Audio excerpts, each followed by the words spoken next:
কেন্দ্রের নিষেধ সত্ত্বেও লক্ষ্মীপুরের রায়পুর উপজেলা নির্বাচনে চেয়ারম্যান পদে প্রার্থী হয়েছেন এমপির ভগ্নিপতি মামুনুর রশিদ। স্থানীয় সংসদ সদস্য নূর উদ্দিন চৌধুরী নয়ন তার এই আত্মীয়ের পক্ষে প্রকাশ্যে প্রচারণাও চালাচ্ছেন। বিনা প্রতিদ্বন্দ্বিতায় জিতিয়ে আনার চেষ্টা চলছে তাকে। এতে ক্ষেপেছেন আওয়ামী লীগের অন্য প্রার্থীরা। উত্তপ্ত হয়ে উঠেছে সেখানকার রাজনৈতিক পরিস্থিতি। লক্ষ্মীপুর প্রতিনিধি মেহরাজ উদ্দিন রবিনের পাঠানো রিপোর্ট জানাচ্ছেন শফিউল আলম সুজন। লক্ষ্মীপুর ২ আসনের সংসদ সদস্য নূর উদ্দিন চৌধুরী নয়ন জেলা আওয়ামী লীগের সাধারণ সম্পাদক।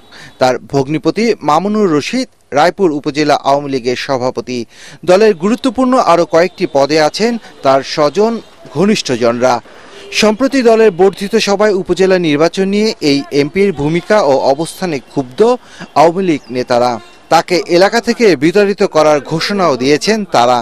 পুলিশ আর র্যাব যদি ঠিক মতো যদি এমপি সব দাপড়ায় দেয়, সেই দেশে কেউই মস্তান না, আমরা চিনি সবাইকে। উপজেলা নির্বাচনে মন্ত্রী ও সংসদ সদস্যদের হস্তক্ষেপ না করতে দলের হাইকমান্ড নির্দেশ দিলেও সংসদ সদস্য নূর উদ্দিন চৌধুরী নয়ন তার তোয়াক্কা করছেন না বলে অভিযোগ করেন রায়পুরের নেতারা। একক প্রার্থী করার যে উদ্যোগ বা যে মিটিং করা বা এই যে চেষ্টা করা, সেটাই তো দলের সংগঠন বিরোধী। আর সেটা আসলে আমাদের মতো তৃণমূলের যারা কর্মী আমরা এটাতে মর্মাহত হয়েছি, কারণ মাননীয় প্রধানমন্ত্রীর যে চাওয়া সেটা তৃণমূলে বাস্তবায়ন হয় নাই। ভগ্নিপতি মামুনুর রশিদকে বাধা দেওয়ার সাধ্য তার নেই বলেও জানান সংসদ সদস্য নূর উদ্দিন চৌধুরী। রায়পুরের অধ্যক্ষ মামুন সাহেব, আমি এমপি হওয়ার আগে উপজেলা আওয়ামী লীগের সভাপতি, আমি এমপি হওয়ার আগে উপজেলার চেয়ারম্যান। তিনি তো পুরানো জনগণের ভোটে নির্বাচিত, আমি হয়েছি তারপরে নূতন।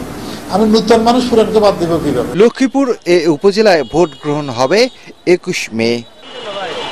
Bureau report, ATN Bangla.